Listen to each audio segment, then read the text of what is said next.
Bienvenido a las llaves del derecho. El tema de hoy, hecho y acto jurídico. Para el correcto entendimiento de la ciencia jurídica es necesario conocer el hecho y el acto jurídico. El hecho jurídico es cualquier evento, fenómeno o acción de origen natural o humano que los legisladores consideren como generadores de efectos o consecuencias jurídicas, tales como la creación, modificación o extinción de derechos y obligaciones. En resumen, un hecho jurídico es todo aquello que puede ocurrir y tener consecuencias legales. Los hechos jurídicos, por lo tanto, son de naturaleza muy variada y se clasifican según su origen, dependiendo de si son consecuencias de conductas humanas o no. Esta clasificación es la siguiente. La primera, hecho originado por la conducta humana. Se origina cuando una persona de forma voluntaria actúa y se produce efectos legales, aun cuando el autor no tenía la intención de que se produjera. Por ejemplo, un accidente automovilístico o el realizar un robo que tiene como consecuencia la responsabilidad penal para el autor del delito. La siguiente clasificación, hechos originados por la naturaleza, que son acontecimientos naturales a los cuales la ley da efectos jurídicos. Algunos ejemplos de hechos jurídicos originados por la naturaleza son los siguientes: el nacimiento de una persona, la muerte, un desastre natural o una catástrofe sanitaria.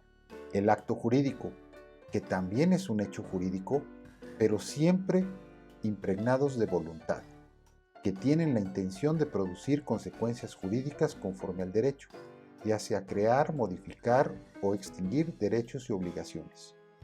Por lo tanto, el acto jurídico es siempre fruto de la voluntad humana y requiere de tres elementos: una o varias personas que expresen su voluntad, un objeto o finalidad y una relación jurídica que los vincule.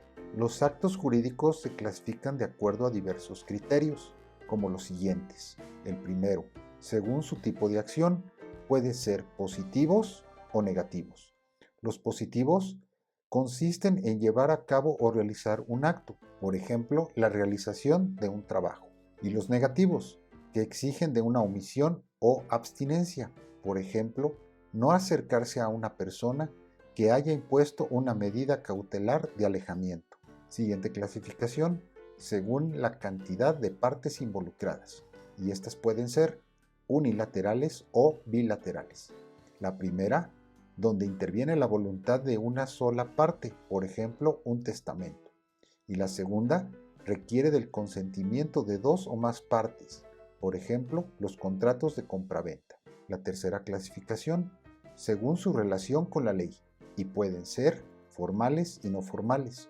Formales requieren de la observancia de la ley de acuerdo a sus formalidades que ésta misma establece. Por ejemplo, un contrato de matrimonio. Y los no formales no requieren de solemnidad alguna para ser válidos. Por ejemplo, un acuerdo oral entre las partes. Siguiente clasificación. Según la distribución de la obligación, pueden ser gratuitos u onerosos. Los gratuitos, la obligación recae sobre una parte solamente, conforme a un principio de libertad, por ejemplo, una donación. Y los onerosos, las obligaciones son recíprocas, y ambos sujetos se obligan al mismo tiempo, por ejemplo, un contrato de arrendamiento. La diferencia entre hechos jurídicos y actos jurídicos versa con el origen del evento que ocasiona la consecuencia jurídica. Si dicho evento es natural o social, sin que intervenga directamente la voluntad de una de las partes, se considera un hecho jurídico. Y por el contrario, en un acto jurídico interviene la voluntad expresa de las partes que buscan una consecuencia jurídica determinada. Te invito a que te suscribas, nos des un like y actives la campanita. Hasta pronto.